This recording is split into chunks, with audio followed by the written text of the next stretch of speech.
জীবনে যদি খুব খারাপ সময় আসে, তাহলে নিজের দুঃখ কষ্টগুলোকে এমন ভাবে নিজের মাঝে আড়াল করে রেখো যেন তোমার পাশে গা ঘেঁষে বসে থাকা মানুষটাও বুঝতে না পারে ভিতর থেকে তুমি কতটা ভেঙে গিয়েছো।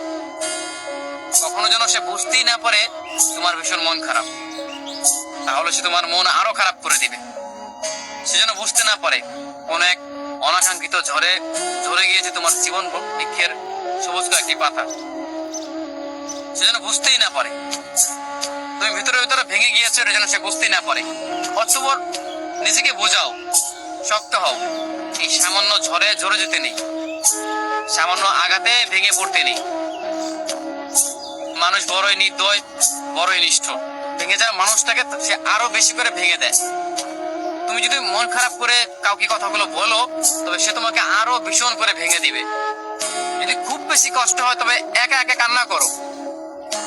দরজা বন্ধ করে একা রুমে নিজের কান্নাগুলো নিজের সাথে শেয়ার করো, নিজের দুঃখ কষ্টগুলো নিজের সাথে শেয়ার করো।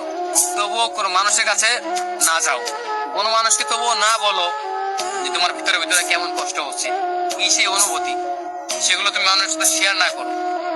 কারণ মানুষ বড়ই নির্দয়, বড়ই নিষ্ঠুর।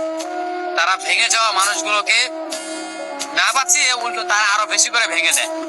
কারণ তারা জেনে যায় যে এই মানুষটা কেন কান্না করে, এই মানুষটার কেন এত দুঃখ, কি নিয়ে তার এত যন্ত্রণা, মনের মাঝে সুখ নিয়ে কেন, সেই জিনিসগুলো দিয়ে তারা এই মানুষটাকে আরো ভেঙে দেয়।